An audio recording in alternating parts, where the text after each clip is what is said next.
అధ్యక్ష అప్పులు తెచ్చి అన్ని బిల్డింగ్స్ కట్టామని చెప్తున్నారు. చాలా సంతోషం అధ్యక్ష. ఏం బిల్డింగ్లు కట్టారు అధ్యక్ష?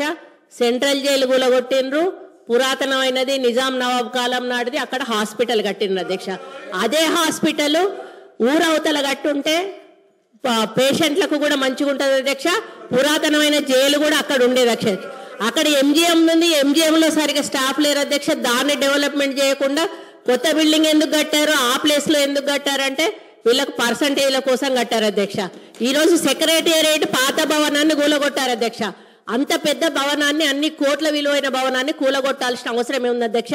దాన్ని ఇంకొక గాంధీ హాస్పిటల్లో, ఇంకొక నిమ్స్ హాస్పిటల్లో చేసి పేదవాళ్లకు హాస్పిటల్ని కేటాయించి ఈ సెక్రటేరియట్ బిల్డింగ్ ఇంకా ఎక్కడైనా కట్టుంటే అదే ఆస్తి కూడగట్టినట్టు.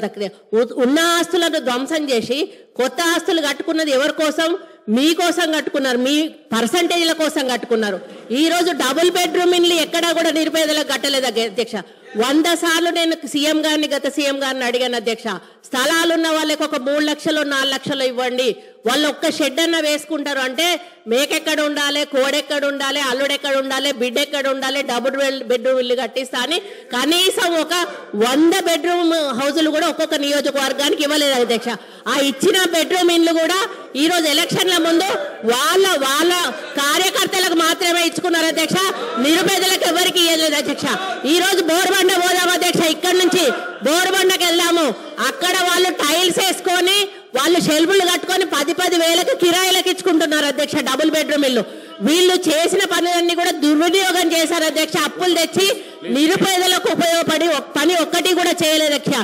స్కూళ్ళు డెవలప్ చేయలేదు, ఉన్న హాస్పిటల్ డెవలప్ చేయలేదు, హాస్పిటళ్లలో స్టాఫ్ను రిక్రూట్ చేయలేదు, విద్యా వైద్యాన్ని పూర్తిగా నిర్లక్ష్యం చేసిన ప్రభుత్వం ఏదైనా ఉందంటే తెలంగాణ ప్రభుత్వం అధ్యక్ష. మనం తెలంగాణ తెచ్చుకున్నది నీళ్లు, నిధులు, నియామకాలు. ఈరోజు నీళ్లు కృష్ణా జలాలను ఆంధ్రాకు అమ్ముకుంటున్నారు అధ్యక్ష. ఒక్కటి నేను అడుగుతా అధ్యక్ష, పక్క రాష్ట్రాలు అన్నప్పుడు ఫ్రెండ్షిప్ గా ఉండాలి అధ్యక్ష. సీఎం కేసీఆర్ కుటుంబం అయ్యో జగన్మోహన్ రెడ్డి ఇంట్లో భోజనం చేస్తారు అధ్యక్ష. జగన్మోహన్ రెడ్డి కుటుంబం వచ్చో సీఎం కేసీఆర్ ఇంట్లో భోజనం చేస్తారు అధ్యక్ష. వాళ్ళ వెనకాలనేమో కేటీఆర్ గారు వెళ్తారు అధ్యక్ష. మామూలుగా ఇద్దరు సీఎంలు కూర్చున్నప్పుడు తప్పకుండా వాళ్ళ చీఫ్ సెక్రటరీ, వీళ్ళ చీఫ్ సెక్రటరీ ఉండాలి. ఇద్దరి సీఎంల మధ్యలో ఏం సంభాషణ జరిగిందన్నది ప్రజలకు తెలియదు అధ్యక్ష. ఇన్నిసార్లు వీళ్ళు కలిసినా కూడా వీళ్ళు ఏం మాట్లాడుకుంటున్నారు అనేది ప్రజలకు తెలియదు అధ్యక్ష. మళ్ళీ వచ్చినాక ఆంధ్ర మీద బయట తిడతారు అధ్యక్ష, లోపల మాత్రం భోజనాలు చేసుకుంటారు. కేటీఆర్ గారు ఏం మాట్లాడుకున్నారంటే వాళ్ళేదో అభివృద్ధి గురించి మాట్లాడుకుంటున్నారు, నాకు సంబంధం లేదని వచ్చి ఈయన ప్రెస్ ముందర చెప్తాడు అధ్యక్ష. ఈ రోజు సెంట్రల్లో నీటి వనరుల గురించి మీటింగ్ పెట్టినప్పుడు ఎంతమంది ఇక్కడ నుంచి పోయారు, ఎవరెవరు పోయారు, ఎప్పుడు సీఎం పోయారు, అదొకసారి చెప్పమన్నాను అధ్యక్ష. ఈరోజు కేంద్రాన్ని ఎందుకు బద్నాం చేస్తున్నారు అధ్యక్ష? ఈ రోజు మోడీ గారితో మీరు సత్సంబంధాలు ఎందుకు పెట్టుకోలేదు? ఈ రోజు యాదాద్రి విషయంలో చిన్నజీఆర్ స్వామిని ఎంకరేజ్ చేశారు. ఈ రోజు ఆయన ఎక్కడో ఒకటి కట్టుకుంటే అక్కడ మోడీని పిలిచిండని ఈ రోజు మోడీని పక్కకు పెట్టేసి మోడీతో సంబంధాలు లేకుండా సెంట్రల్ ఫండ్స్ తెచ్చుకోకుండా ఈ రోజు కేంద్రం ఇవ్వడం లేదని బద్నాం చేయడం తప్ప అధ్యక్ష. ఈ రోజు కేంద్రాన్ని దూరం పెట్టింది వీళ్ళు, కేంద్రం ఫండ్స్ ఉపయోగించుకోండి వీళ్ళు. చాలా ఫండ్స్ ఈ రోజు రిటర్న్ పోయినాయి అధ్యక్ష, కేంద్ర ప్రభుత్వ నిధులు. దాని వైఫల్యం పూర్తిగా గత ప్రభుత్వాన్ని నేను చెప్తా ఉన్నాను అధ్యక్ష. దయచేసి ప్రగల్భాలు పలగకండి. ఈరోజు తెలంగాణ లాభాల బాటలో ఉన్న తెలంగాణను కాంగ్రెస్ పార్టీ మీకు అప్పచెప్పింది. నష్టాల బాటలోకి వెళ్ళి నిరుపేదల జీవితాలు మీరు బాగు చేయలేదు, కేవలం పెద్దవాళ్ళని బాగు చేశారు, పేదోళ్ళని ఎక్కడున్న వాళ్ళని అక్కడ ఉంచారు. ఈ వాస్తవాలను ఒప్పుకోవాల్సిన బాధ్యత మీ మీద ఉందని ఈ సందర్భంగా గుర్తు చేస్తా ఉన్నాను అధ్యక్ష. ఏంది అధ్యక్ష ఇట్లా ఇంతమంది మంత్రులు మధ్యలో వేస్తే మేము ఎట్లా మాట్లాడగలుగుతాం అధ్యక్ష? వాట్ ఈస్ దిస్ అధ్యక్ష? సరే ఎనీహౌ ఏం చేస్తాం అధ్యక్ష? ప్లీజ్ హరీష్ రావు గారు ప్లీజ్. అధ్యక్ష కానీ మీరు ఈసారి ఇప్పుడు 5 మంత్రులకు అవకాశం ఇస్తారు సార్. మీరు శ్రీధర్ బాబు గారు, ఉత్తమ్ కుమార్ రెడ్డి గారు, పొన్నం ప్రభాకర్ గారు, సీతక్క మన కొండా సురేఖ గారు, జూపల్లి గారు, ఇంతమంది మంత్రులకు ఇచ్చి నన్ను మధ్యలో ఇన్నిసార్లు డిస్టర్బ్ చేసి నా ఫ్లో డిస్టర్బ్ చేసే ఇది ఒక కుట్ర సార్. ఇది కూడా అన్యాయం సార్ ఇది అధ్యక్ష. మా సోదరిమణి సరే ఒక విషయంలో ప్రజలు కూడా చూస్తున్నారు అధ్యక్ష. మా సోదరిమణి సురేఖ గారు ఒక మాట అన్నారు, హాస్పిటల్ ఊరవతలు ఉండాలన్నట, జైలు ఏమో నడి ఊర్లు ఉండాలన్నట. ఇది ఏం ప్రేమ అధ్యక్ష? ప్రజలు ఇబ్బంది పడొద్దు, వరంగల్ నడిబొడ్డున ప్రభుత్వ ఆసుపత్రి ఉంటే ప్రజలకు మేలవుతుందని ప్రజల కోసం నడిబొడ్డున మేము ఆసుపత్రి కడితే దాన్ని కూడా మా సోదరిమణి తప్పుపడితే నేను అది వారి విజ్ఞత వదిలేస్తా అధ్యక్ష.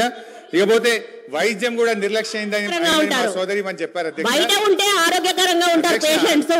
పురాతనమైన జైలు భవనాన్ని పడగొట్టాల్సిన అవసరం ఏమొచ్చింది? ఎందుకు పడగొట్టాల్సి వచ్చింది? ఈ రోజు చెట్టుకొక్కరు పుట్టకొక్కరు అయిన అధ్యక్ష వాళ్ళ భార్యలకు వాళ్ళు ఎక్కడున్నారో కూడా తెలియనటువంటి పరిస్థితి ఉన్నది. హరీష్ రావు గారు సార్ ఏం సార్ ఇది? వారు మాట్లాడితే నేను సమాధానం చెప్పాలి కదా అధ్యక్ష. ముగించండి. ఎట్లా ముగించాలి సార్? మీరు 8 మంది 6 మంది మంత్రులకు మధ్యలో ఇంటరప్ట్ చేస్తే నేను ఎట్లా మాట్లాడాలి సార్? అధ్యక్ష, మా సోదరిమణి వైద్యం నిర్లక్ష్యమైందన్నారు. ఆనాడు కాంగ్రెస్ ప్రభుత్వ హయాములో నేను రాను బిడ్డో సర్కారు దవాఖానకనే పాటలు వస్తే మా హయాములో పోదాం పద బిడ్డ సర్కారు దవాఖానకనంత గొప్పగా ప్రభుత్వ ఆసుపత్రులు చేశాం. ఆ రోజు ప్రభుత్వ ఆసుపత్రుల్లో డెలివరీలు 30% అయితే ఈ రోజు 78% ప్రభుత్వ ఆసుపత్రుల్లో డెలివరీలు జరుగుతూ ఉన్నాయి. ఇది మా ప్రభుత్వ పనితీరు నిదర్శనం. సో నేను మాటకు చెప్పగలుగుతాను కానీ I don't want to deviate. అధ్యక్ష కన్క్లూడ్ చేయండి ప్లీజ్. అధ్యక్ష